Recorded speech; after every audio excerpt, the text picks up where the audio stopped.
idan kun fahimci wannan kaga akwai bambanci. To sai abu na biyu shine wajen bayyana karatu.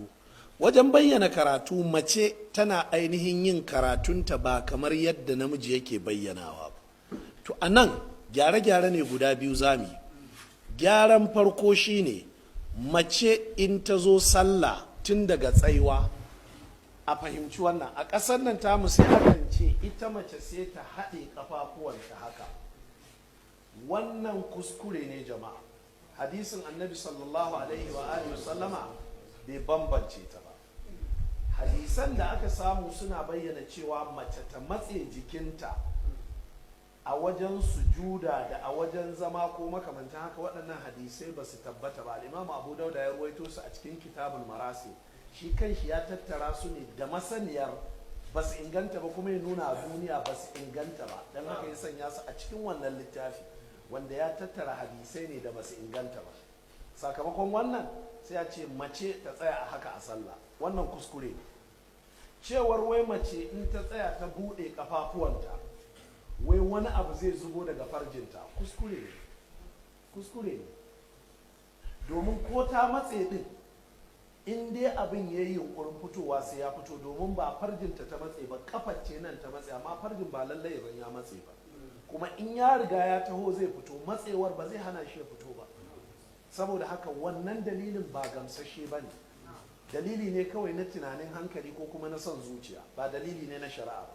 Don haka mace za ta buɗe tsakanin ƙafafuwanta, na farko kenan, kuma za ta tsaye da su fuskanci alƙibla. Na biyu, idan ta zo wurin sujuda ba za ta yi indimami ba. Wannan indimami shine tattaruwarta. Za ka ga da ike wannan mazhabin an fi gina mutanen ƙasar Indiya, Pakistan, Bangladesh, wato 'yan Hanafiya. Idan ka je ka ga matansa suna sallah a Ka'aba, wallahi abin sai ya baka takeici. Dunkulewa suke, sai ga mace tana sallah haka, in ta zo sujuda haka, inda ta yi haka.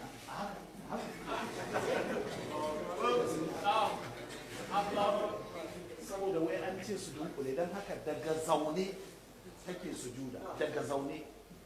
Kuma ba tsohuwa ba komai ba, ta kasa tashi ba. Duk sakamakon wannan hadisin bai tabbata ba gaskiya, saboda Allah. Jama'a sai su kiyaye wannan.